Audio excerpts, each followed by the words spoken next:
Eu sou a cor e eu sou de português.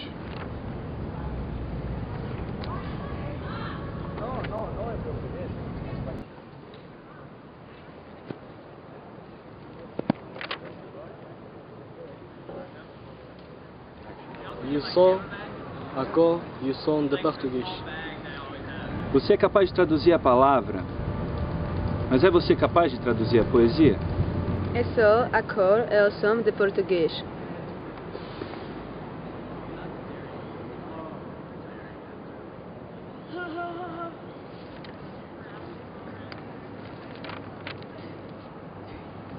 Eu sou a cor e o som de português.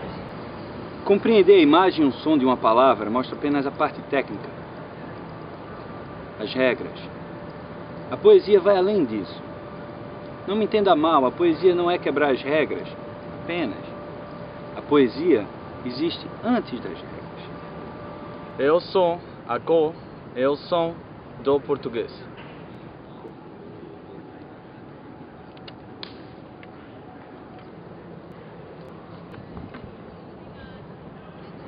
Eu sou a cor e o som do português. Estar fora do Brasil mostrou o Brasil dentro de mim. Consegue ver a estátua da presidenta do Brasil, Dilma Rousseff, no meio da Universidade do Texas?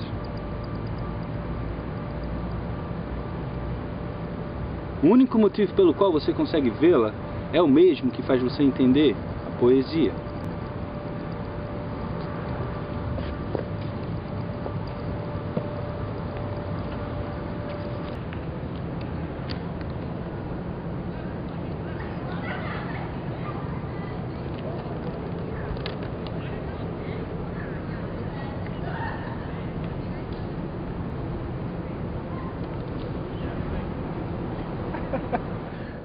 Boa noite. Em Brasília, 19 horas.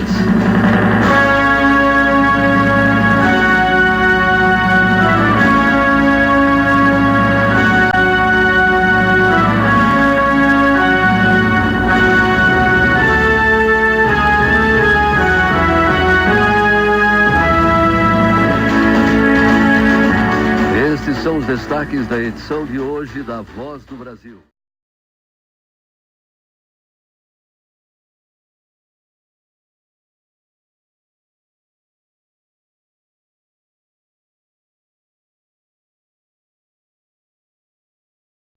Just say action. Am I in the middle?